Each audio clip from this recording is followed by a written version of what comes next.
Another Commonwealth sports betting video. I'm Ethan, better known as Best Pie Bets on Twitter, coming at you with another MLB discussion video, as well as comp selection at the end of the video. Let's go, Tom D in the chat. Let's go. But yeah, recap Wednesday. It was the Astros full game money line plus 115. They won like 12-3 or something. Scherzer got shelled, so nice bounce back win there. Let's trying to get you guys another winner here for you between in the Giants and Guardians game. The battle of the G's. But yeah, I hope everyone had a fun time watching NFL Sunday and had fun with their bets or whatever, just watching their team, whatever. I'm already out of my survivor pool. I did the Vikings stupidly. That bit me in the and hey, at least I don't have to worry about it for a while now, or at all actually. But that's hey, sometimes it's how the cookie crumbles. That's for sure. First week is always tough. First week is always a tough one to gauge. That's for sure. Yeah, terrible. Yeah, Cincinnati didn't seem to show up. I kind of like feel. I guessed like, oh, people are gonna go crazy on Burrow, whatever, if he has the bad game. And at least he got it out of the way now. I think he can't really play much worse than that. But hey, he has it in him, and I'm sure he'll bounce back next week. And easy enough. I think it's a good spot for him to shut some of the haters up about his price tag, as we say, or as basically everyone says. But that's highest paid. Cute quarterback in highest paid NFL player in history. A lot of guaranteed money, which is nice. Sometimes go twice. Yeah, so I got to hope for people to get out. So let's go.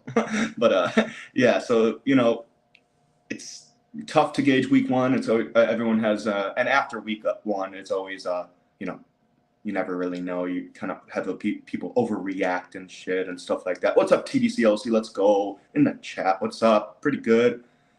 But yeah, no, that week one, you'll always have people overreacting to week one of college football, of NFL. It's the biggest, this guy sucks, or this team sucks, or stuff like that. And obviously the sports books know that and know how public perception, how it can change a lot of things and change a lot of numbers, of course. But so sometimes it's best to maybe like, you've overreact. You hear one, oh, this team's garbage. Oh, this, maybe next week look at their spread, maybe, because all you hear is just people shitting on them. Hey, I mean, it might be worth a shot at a bet if you have some numbers backing it up or whatever. But yeah, NFL is just hard. It's so hard to bet well. It's that, and NBA is one of the hardest. I think the two hardest.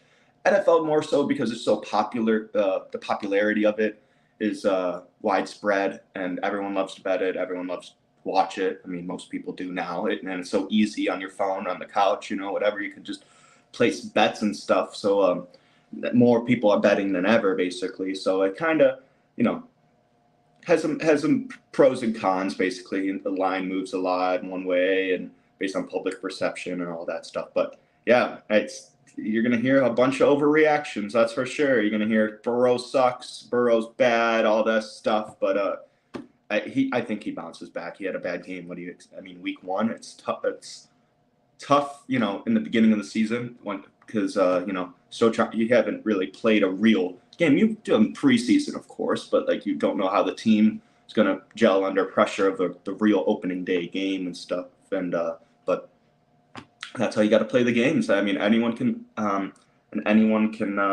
basically win at any given time, especially in the NFL, And I don't know if any of you guys are fight fans or UFC or boxing fans or whatever, but I was watching the UFC Saturday, and wow, what a underdog win on Sean Strickland was plus 490. He closed almost a 5-1 underdog and won the basically the middleweight title. There you go. But what's your thoughts on reverse time? I think of it as such, I don't look too much at bet handles and tickets. I look more so at the numbers and spots like that back teams. Because you always try to bet numbers in the sports betting, not teams. That's one of like a little short little lingo people say all the time. But on reverse line movement, like if you liked a team at let's say -3, and they go to +3, like that's a huge jump through the zeros and stuff through the zero. So I mean, you should like them still there. I wouldn't like not bet it because it moved that way. Sometimes it's good, like if you see the line movement and you see, let's say for example, I looked ahead to like, I don't bet college football that much. I don't really do too much like handicapping on it. Honestly, I'd like to watch it, and I'll throw a bet here and there for fun and stuff. But looking at college for college football, Colorado just beat Nebraska, right? People are going to keep betting Colorado, most likely, against spread. I mean, a popular team, everyone wants to do well. People like Dion.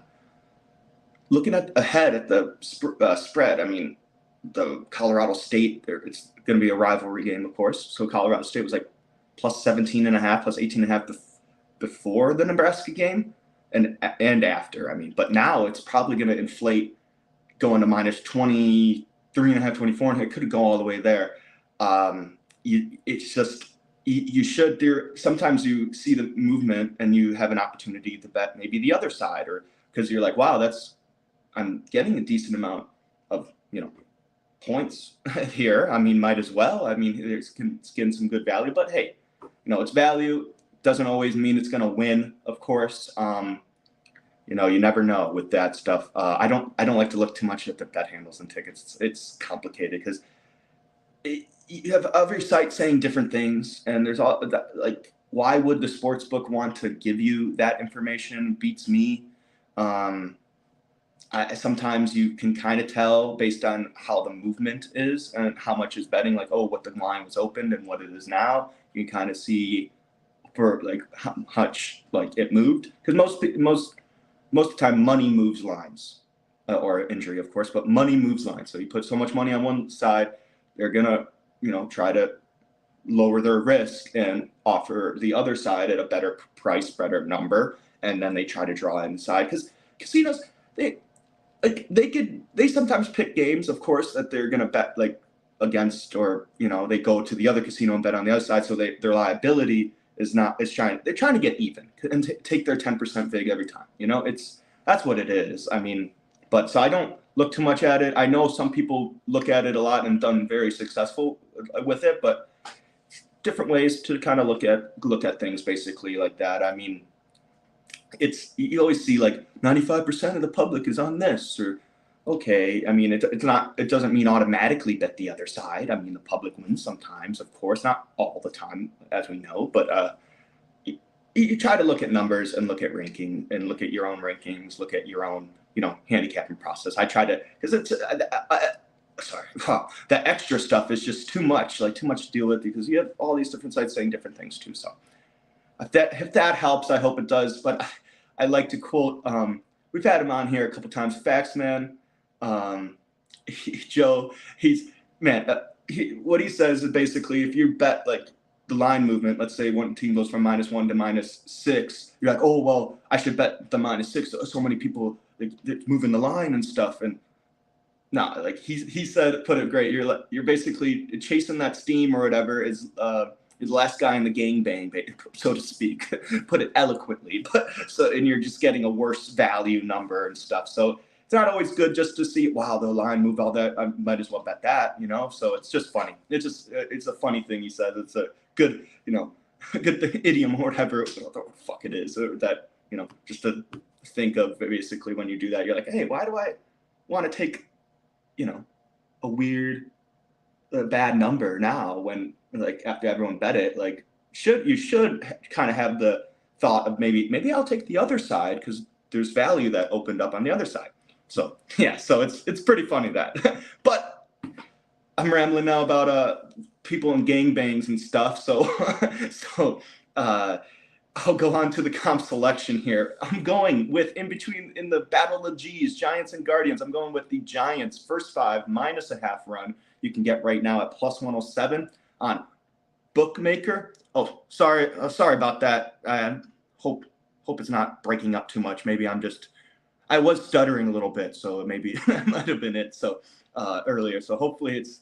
Got to take a look and do some technical things too. Maybe start wearing my AirPods for the mic or whatever. But yeah, looking at the Alex Cobb versus Gavin Williams. Cobb coming off a tough loss against a divisional opponent, as they would say, against the Padres. On the road, he pitched 3 innings, 6 hits, 4 earned runs, 2 homers. So not great. No walks though, so he doesn't let up too many base runners on the walks, but homers not good to have those.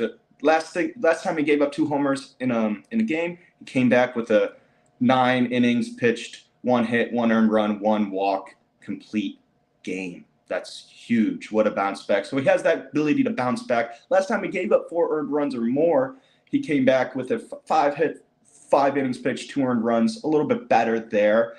If he went 1 more inning, it would have been a quality start. But yeah, I like his bounce back ability here, and along with he's at home. He's a home killer, it seems like. 2.09 ERA and a 1.05 WHIP, 69 innings pitched at home. Nice, right? But yeah, so it's been doing well at home, pitched all years, been doing well at in San Fran. So I like to back him here. Looking at Gavin Williams for the Guardians. First year in the league, off a win, 5 innings pitched, 1 hit, 1 earned run, 4 walks though. Last one he came back with a loss, 4 hits, 2 earned runs. Still okay, 4 walks though, 5 innings pitched. He lets up a lot of base runners, it seems like. He's only pitched about 23 innings on the road this year, so nothing too crazy, not a bunch of data, but he does have good away splits, 1.96 ERA, 1.04 WHIP. But I just trust Cobb more than I do Gavin Williams, as he's been pitching really well pretty much all year pretty well at home as well. So I trust him with more of the experience, basically almost, what is it? So it's, 46 more innings pitched than this guy at home than he has on the road or whatever. So a lot more experience. So I'll take a shot with the Giants first 5 -1/2. And looking at the Giants first 5 right-handed pitching in the last week, 313 average, 434 weighted on base average, 183 weighted runs per plus. That's good for second. Cleveland, first 5, same thing, 273. Good average, 320 weighted on base average, and 105 weighted runs per plus. So they don't score too much, but they hit it okay. I just trust Cobb more here in this situation, so I'm going to lay the half run and get the plus money, plus 107 you can get at Bookmaker right now. So all in all, Giants first 5 -1/2 run, plus 107. I like it here. Let's get it done. I'd like to thank everyone in the chat. TDCLC, Joe O, Susan Curry, Ray. Let's go. Tom D, Sean, High Octane Fuel. Let's go. I will be back here tomorrow. Miller Lights On Studio. Let's go. But make sure to follow us on Twix, X, formerly known as Twitter, at CW Sports Betting. Follow myself at Best Pie Bets. Follow Ray at Ray Gray Fox as we continue putting some content out there for you guys. But yeah, we post updates there too as well. So let's go, Susan and Grandma. Thank you guys for watching. Appreciate it. Nice seeing you guys. Hopefully you guys are having fun and enjoying summertime in Chicago. But yeah, I'll be there soon, so that'll be fun. See you guys then. So, but Giants first 5 -1/2 run, plus 107. Love it. Lock it. Let's get it. I'll see you guys back here tomorrow. Have a good one.